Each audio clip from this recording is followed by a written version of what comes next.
Cortez. Thank you so much, Mr. Chairman. This hearing is called Federal Pandemic Spending, a Prescription for Waste, Abuse, and Fraud. UI, unemployment assistance, the Paycheck Protection Program, all of it. And in the wind-up to this hearing on January 13th, I see that the chair sent several letters to 3 states, Pennsylvania, California, and my home state of New York, with serious allegations of widespread fraud and abuse. But I'm curious a little bit about how we got to these 3 states. Mr. Dodaro, if you were auditing or investigating what went wrong in states in the distribution of pandemic-related unemployment insurance, how would you go about choosing which states to examine? Well, we would look at a number of factors. One would be the amount of money that would go there. We would look for geographic distribution of the programs. We would look for other characteristics of state programs, a number of claims, for example, that have been there. And so we would take a nationwide sample. And even, in your experience looking at perhaps even something like a per capita approach or in your expertise, if you had to estimate some of the top candidate states, what do you think some of those states would be and why? And again, more on like a per capita level. Yeah, I don't have the per capita numbers in my head, so I don't want to venture a guess at this point. I'd be happy to provide something for the record. Overall, let's say not from per capita, what would be some of the top states that you would look at in terms of your experience and oversight of these programs? Well, certainly California and New York are always candidates to look at in those cases. But you have Michigan, you have Florida, you have states in the South and the West. And so we would have a geographic distribution in order to make sure that we cover the money. What we try to do in these cases is cover, like right now, we're looking at the state and local coronavirus relief fund.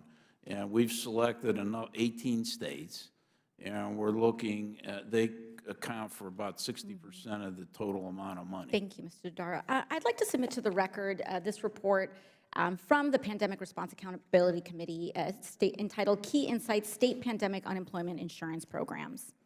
Now, Mr. Horace and Mr. Dodaro, can you think of any methodology that would have brought the committee to send those 3 letters specifically to just those 3 states? Is there any methodology you can think of done by this committee?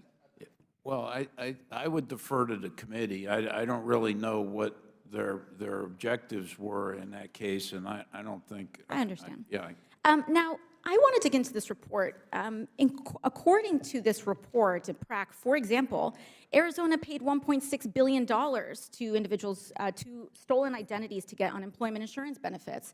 Louisiana dispersed more than $1 million to individuals after the date of their death. And in Kentucky, state employees applied for unemployment benefits while still employed by the state and were able to hack the state's information management system and remove holds on their own accounts, and none of these states have been put under investigation by this committee. I find it very interesting because, as was stated at the beginning, the bipartisan nature of oversight is what gives it its power. And what we are seeing are investigations into, and I believe that the methodology for these 3 states is highly questionable. I ask for this committee, if we're going to perform oversight, then let's perform oversight.